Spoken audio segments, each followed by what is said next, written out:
The question, sometimes nothing seems to be working out in life in a positive manner. Sometimes nothing seems to be working out in life in a positive manner. What can we do to change this situation?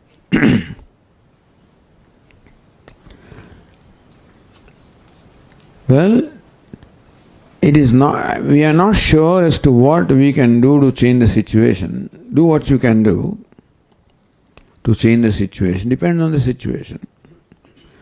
But what we can do is perhaps to change ourselves or our outlook.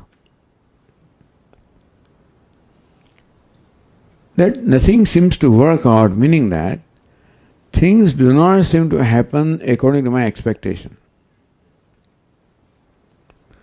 So one choice, a Vedantin's choice, is change your expectation.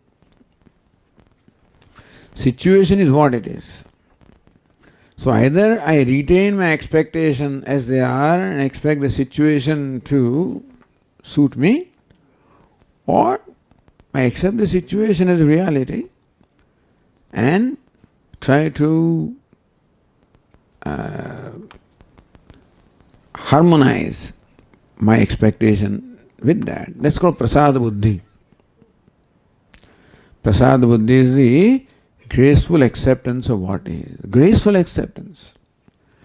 We accept anyway because we have no choice. That is not graceful acceptance. We accept with reservation. Meaning that even though we accept a situation because we have no choice, within our mind there is either a sense of hurt, sense of deprivation, some unhappiness is there. There is not graceful acceptance. Graceful acceptance is when that acceptance does not cause any pain or unhappiness. I understand. That's what it is. That's why I did what I could do. Situation is what it is.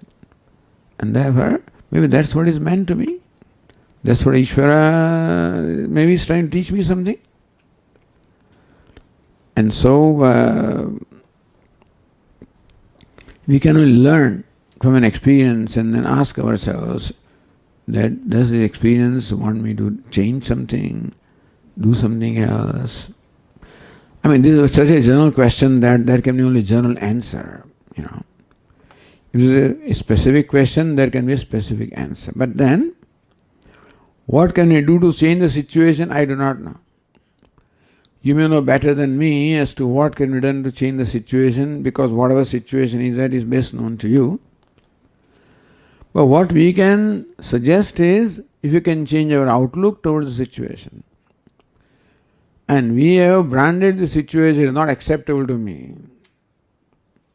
So can I change my outlook and see what most I can get from the situation? By perhaps changing my outlook? And then analyze the situation as to what I can do and what change can be brought about, that we can learn from the experience. Meaning we can learn from experience provided our mind is open mind, not a hurt mind, not a reject mind that feels hurt or rejection. When I'm an objective, this is what it is. What is meant by graceful acceptance is that there is no blaming, no sense of failure, no blaming that I'm like that or somebody is like that.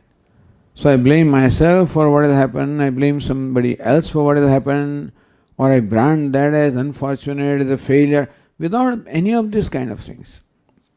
What is neither success nor failure. I am not responsible, nobody is to be blamed. Responsibility is one thing. So with a mind which is free from blaming and rejecting, because I reject something that I consider as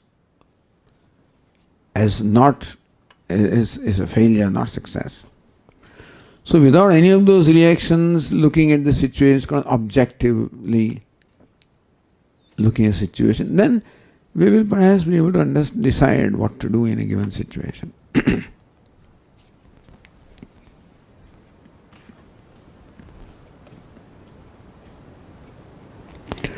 Please guide us with an effective mantra to remove fear.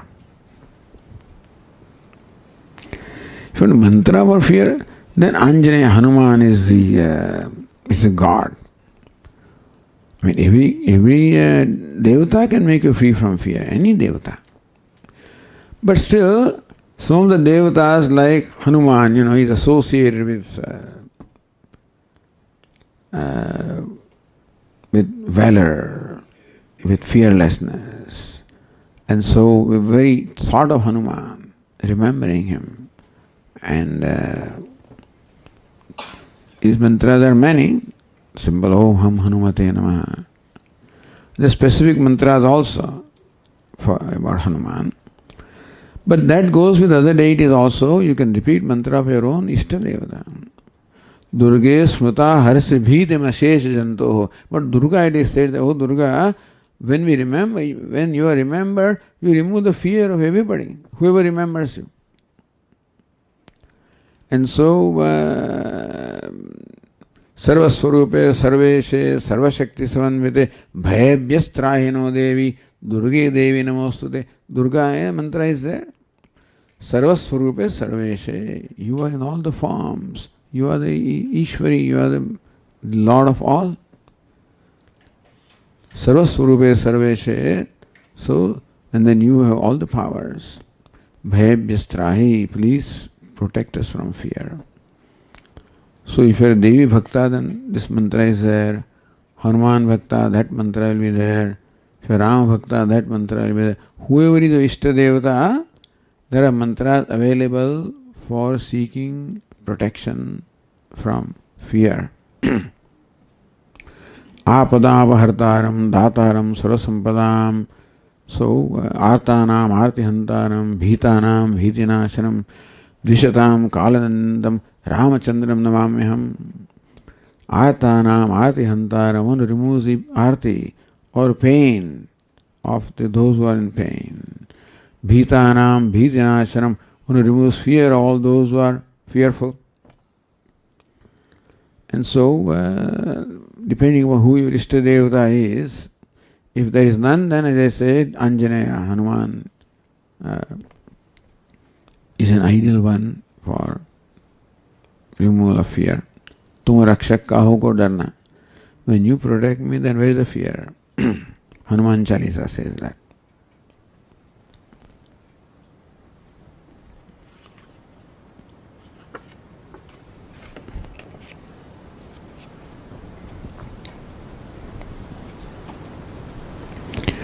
If a person gets rid of his or her ego, can that person become a loving person?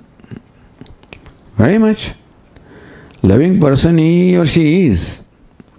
The ego is an obstacle to the expression of love, because ego creates insecurity. So even if I want to be kind to somebody, that insecure self says, oh, well, you know what they will do to you? That fearful self comes out. They will exploit you. They'll use you. They'll take advantage of you. And therefore don't reach out. Don't stretch out. Don't be kind. Keep protect yourself. So ego, which is a fearful entity, insecure entity, is what comes in the way of love and kindness. So therefore we take one step at a time. And even though ego says, don't do this, one step you take. That much risk you take. And then you find that it works out all right, then take another step and third step. And thus, yes, the ego means our likes and dislikes, our expectations and demands, sense of individuality. That's what separates us from others and from Ishvara also. So as that dissolves, you feel free. And you become the freer you are, more loving you are. When you are free, then there is no fear. There is no fear, then you can reach out, you can give. Then more you can give, more loving you are.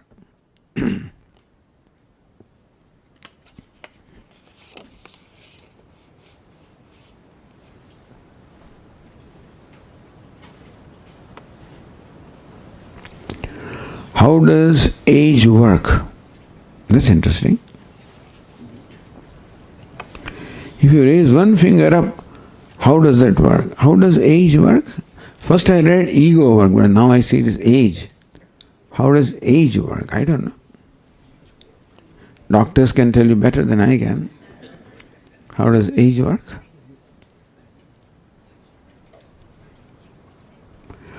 Say, if you raise one finger up, how does it work? What's the process of raising that finger? How these signals come from brain and all messages? Is that what is asked here? Is that a question of anatomy or physiology or the question of Vedanta? I don't know. Who is controlling us in our body?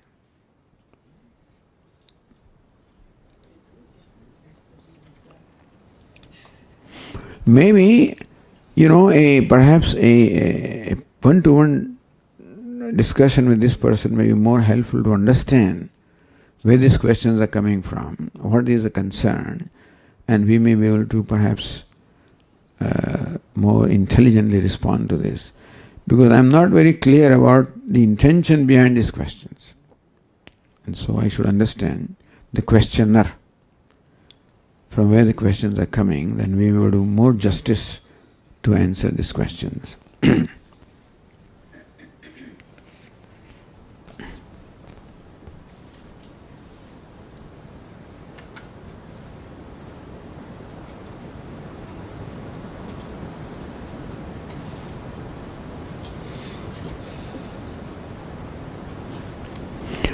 You told yesterday that one doesn't need to be angry to fight.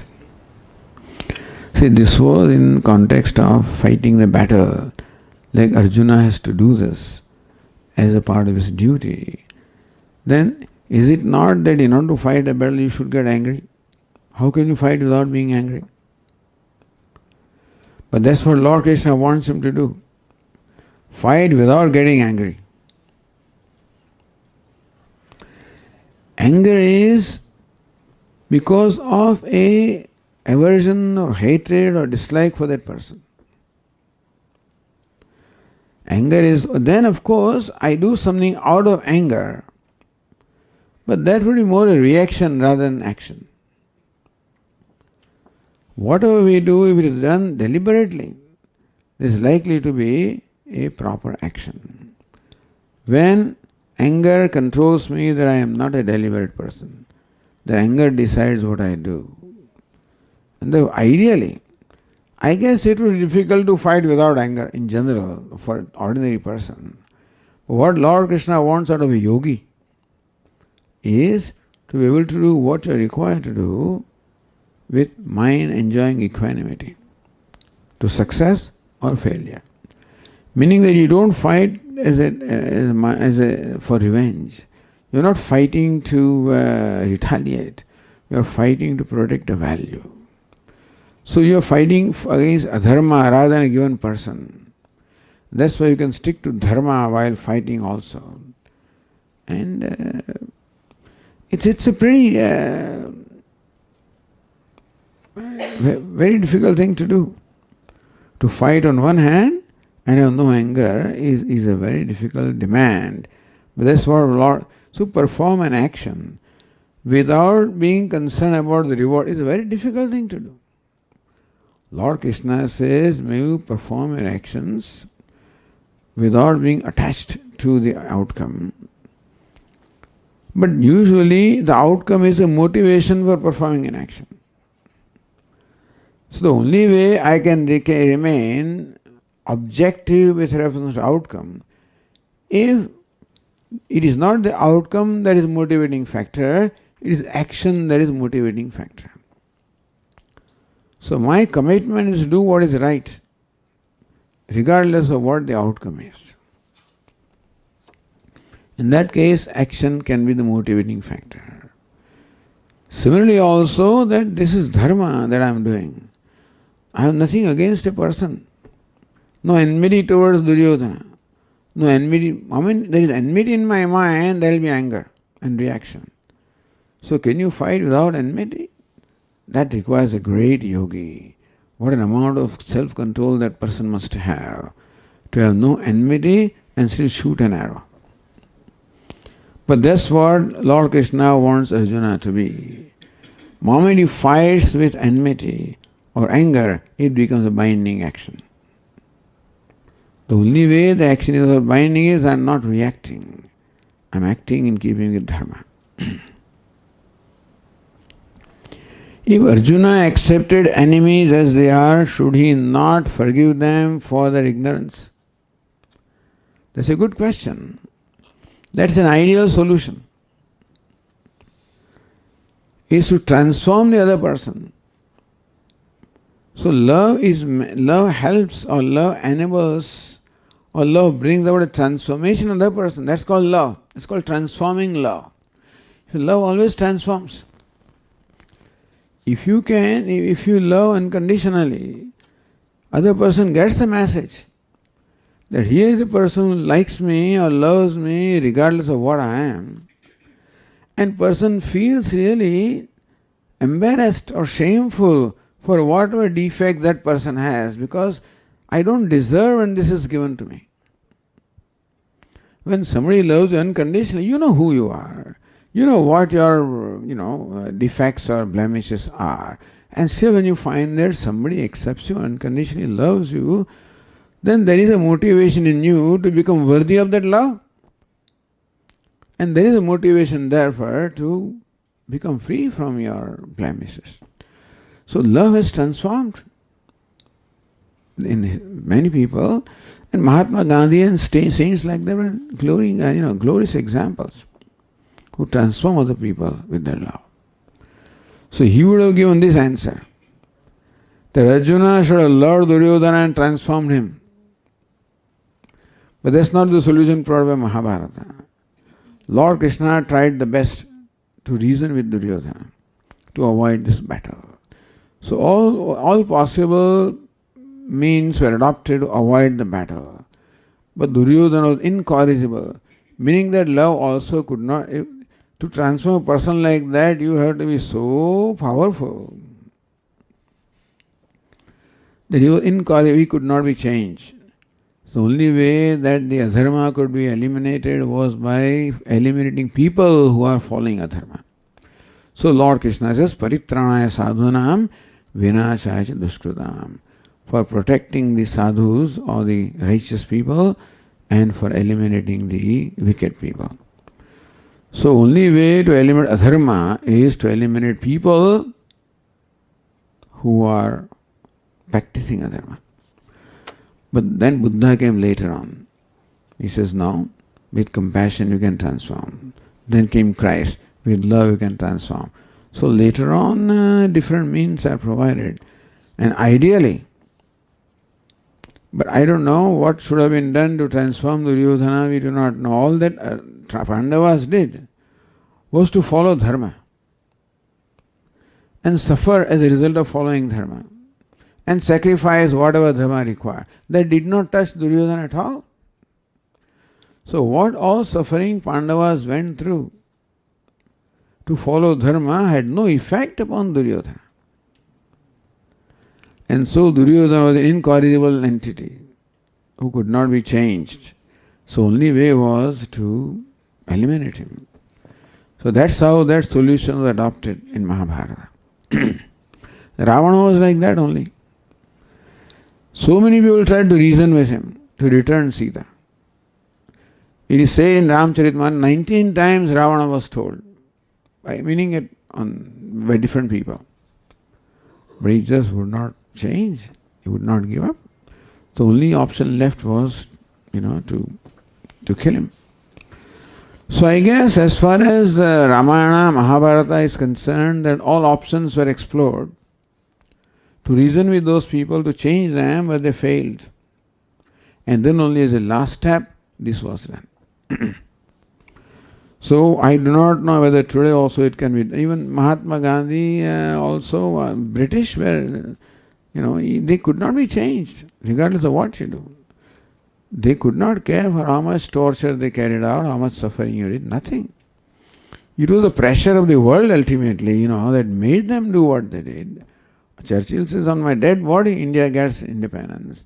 It did not matter what these people are going through and suffering. It did not matter at all. So cruel and insensitive person can be. And so, of course, India did not have the option of fighting. That Gandhiji knew right from the day one, that those who were having the armed resistance were doing the wrong thing, because that would never work against. They were so powerful that armed resistance would never work. But at the same time, yes, British had no choice but to give the independence. All that condition was created by law. So what Mahatma Gandhi did was love, but love means self-suffering, self-sacrifice. There cannot be love without sacrificing oneself. So he sacrificed, he fasted, he suffered for the sins of others supposedly, and that's how love transforms. So giving and letting go is a painful process, not an easy process. Because we are so identified with our likes and dislikes that giving up like and dislike like giving up myself. And so it becomes so painful emotionally. And we have to be ready to suffer that pain. There is no love without sacrifice, without self-sacrifice. And when total self-sacrifice happens, there is total love. That's our ideal. And in that direction we try to grow. When we reach that ideal, God will take care.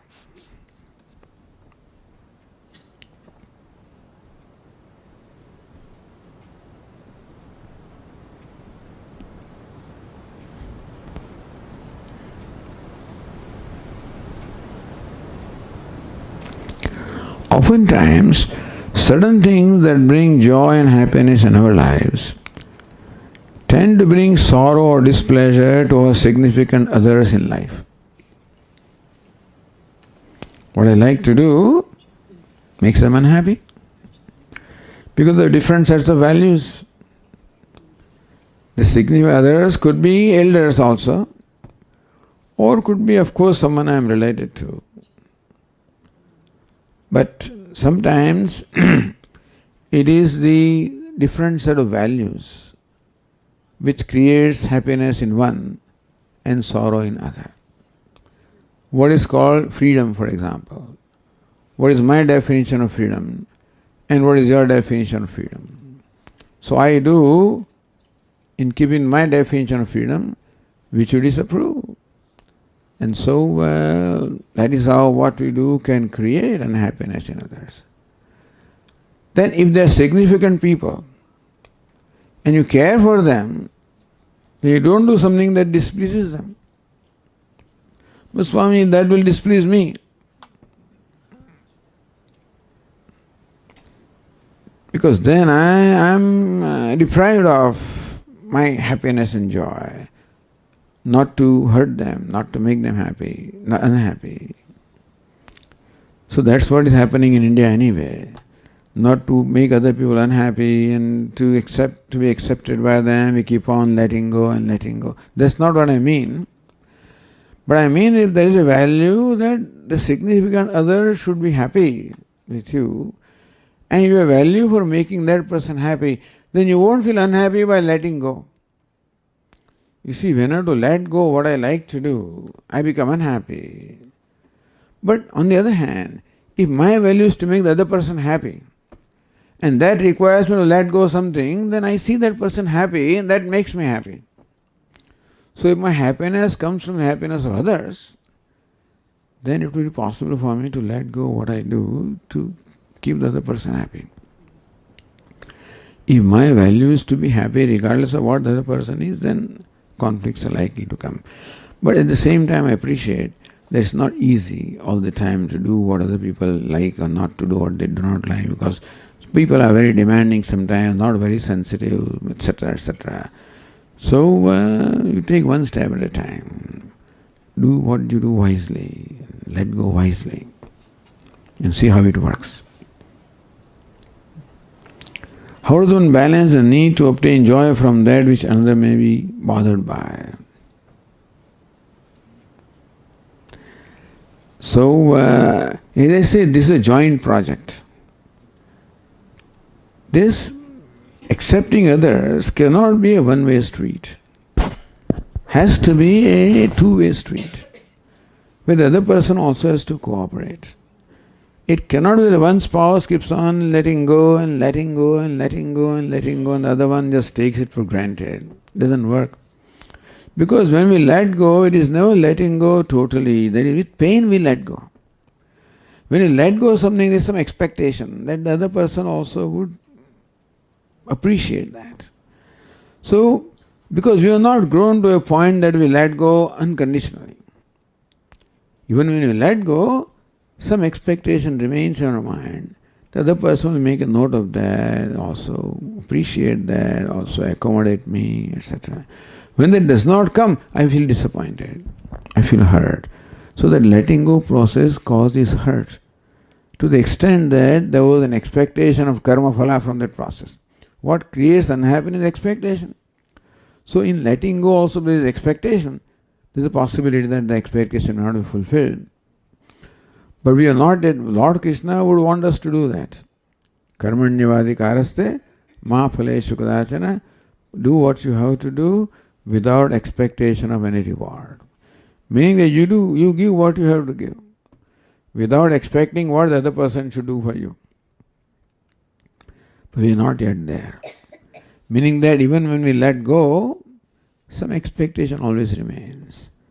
And the person is not sensitive at all to that little need of ours, then we feel hurt and hurt and hurt. And that's how a hurt builds up. And then one day it explodes also. And therefore, it is difficult to always try to accommodate others by giving up ourselves. It is easier said than done because we are not able to give ourselves unconditionally. There's always some expectation. And that expectation has a possibility of making me hurt. So all night you observe this phenomenon. I did something with a person and there is no reciprocation. How do I feel? I feel hurt. Then you ask yourself, can I do better? Can I just be satisfied with just by giving up, making the person happy? So let us learn from this process. Let us learn our own feelings also. Because we have to be sensitive to ourselves also. When we say give up expectation, not that easy. So we have to be sensitive to ourselves, our own needs, and within those boundaries we have to function. You cannot just be totally insensitive to yourself also. Meaning that we recognize our vulnerabilities, our needs, our expectations, understanding them, and then proceed with wisdom. But yes, in the relationship, if the other person is not cooperative at all, not sensitive, does not value what you do, it becomes very difficult for us to continue because we still need some encouragement, some appreciation as a motivation to do what we do. When the little appreciation also does not come, we do get disappointed and hurt. So, how does one balance the need to obtain joy from that which another may be bothered by? How can there be joy when another person doesn't like it? So joy can be only when it's okay, you be happy. But in making that happy, if I am becoming unhappy, then that of course that doesn't work. I'm just happy because you are happy. We have to grow to that point when we can gain happiness by making other person happy. We are not there, but we wish to grow in that direction.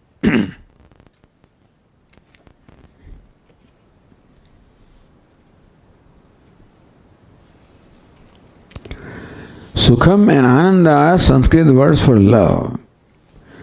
Well, they amount to the same thing. Sukham has one meaning, Ananda has a little different meaning, love has another meaning. Meaning what we call vachyartha or the literal meanings are different, but they amount to the same thing. That there is happiness when there is love. In that sense, happiness and love are one. But they are not used as synonyms, understand? What does prema mean? Prema also means love. So, in Sanskrit, preman is a word that also means love.